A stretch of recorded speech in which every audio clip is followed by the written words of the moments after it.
Have you ever pondered the power of a mere combination of numbers? Could it be that a string of digits holds the key to altering the very fabric of your destiny? The allure of lucky numbers often tickles the imagination with the promise of fortune and fate entwined. Today, we delve into a tale that challenges our notions of luck and providence, entwined with the ancient teachings of Stoicism, a philosophy that takes root not in the whims of chance, but in the steadfast soil of virtue and wisdom. In a bustling city teeming with the pulse of countless dreams and desires, lived a humble man known as Marcus, named after the great Stoic emperor Marcus Aurelius. Marcus operated a small bookstore nestled in the heart of the city, an oasis of calm amid the chaos of modern life. His life was unassuming, marked by the rhythmic routine of unpacking new books, dusting off well-thumbed classics, and engaging in conversations laced with philosophical inquiry. One evening, as the sun dipped below the horizon, painting the sky in hues of amber and lavender, Marcus stumbled upon an old, leather-bound book. Its cover, cracked with time, bore no title, but inside was a collection of musings and numbers, hinting at divine guidance and fortune.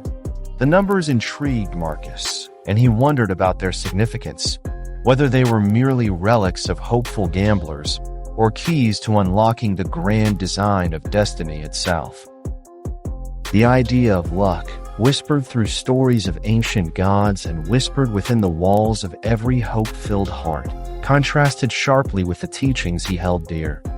Fortune, Marcus would often quote Epictetus, is not something that blinds us, but something that tests our resolve and understanding. He felt an inner tug, a duality between the allure of fortune and the clarity of Stoic thought, the external versus the internal.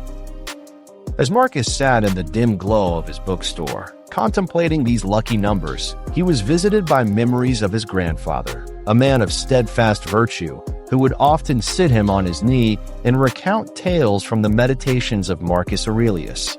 "Look within," his grandfather would say, "for you possess a hidden truth greater than any outward promise."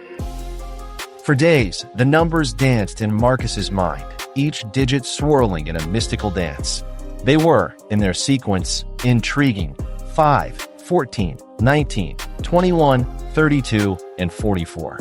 He sought to transcend the pull of chance, using them as a tool not for jackpot pursuit, but for greater introspection. What did these numbers symbolize in the broader tapestry of life and virtue?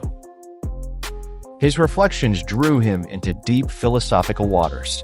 The number 5 spoke to him of freedom and adaptability, a reminder that true change comes not from the external, but from adjusting one's sails to the winds of life. In contemplating the number 14, Marcus saw balance, an ethos that life, like a scale, required an equilibrium of passions and rational thought.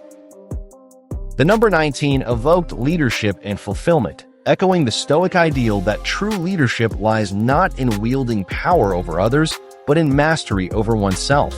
With 21, Marcus felt a sense of fresh starts, an ever-repeating cycle where each dawn invites us to begin anew, independent of past successes or failures. 32 resonated with a call for optimism and creativity, a belief that the mind's artistry, tempered with virtue, can craft a life of meaning. Lastly, 44 represented stability and manifestation, the quiet strength that comes from aligning one's actions with their deepest values. As the day marked for the drawing of the jackpot approached, Marcus felt a growing tension. It was not the anticipation of wealth, but a deeper inquiry into how one remains virtuous regardless of fate's hand. What if by some twist of fortune, the numbers were drawn, heralding an unimaginable change in his life? Or conversely, what if nothing changed but his understanding and perception of what it means to be truly rich? The shop remained a refuge, a place where others, seeking wisdom masked as entertainment or curiosity, found themselves drawn by chance or serendipity. On the eve of the draw, a young boy wandered in, eyes wide with wonder, fingers brushing the spines of volumes towering like silent sentinels.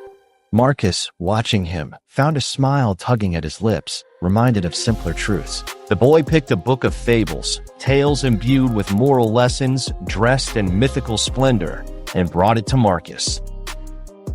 "Why do we read these stories?" the boy asked, his voice a curious melody mingling with the creaking shelves. "We read," Marcus replied slowly, "to learn not just about others, but about ourselves. Each story is a mirror, reflecting not so much our fortune, but our values." The night drew close, embracing the city in a velvet calm punctuated by distant city hums.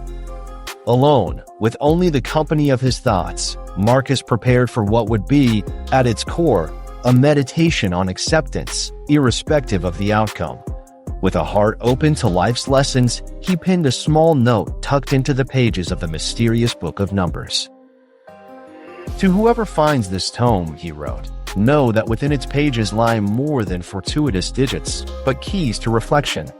May you find in numbers not a path to wealth, but a lesson in wisdom." As dawn broke, Marcus stood at a crossroad, between action and inaction, between illusion and insight. The air crisp with possibility, he left his shop behind for a leisurely walk along the park bathed in the first light of day. His mind sifted through countless reflections when, near the end of his walk, he made the decision to go back to his roots of wisdom taught by his grandfather. It was in moments like these, face to face with external chaos, that an individual inner peace becomes the rarest and most steadfast victory. Later, as the ether buzzed with the result of the draw, Marcus found peace not in coincidence, but in the quiet truth of being unchanged by external circumstances. He had not staked his life on fortune, but found enrichment in virtue's pursuit. As he listened not for numbers, but for wisdom's soft whisper, Marcus found himself smiling, a testament to the enduring legacy of a Stoic's journey. When the dust cleared, and the allure of fortune settled into shadows, Marcus understood.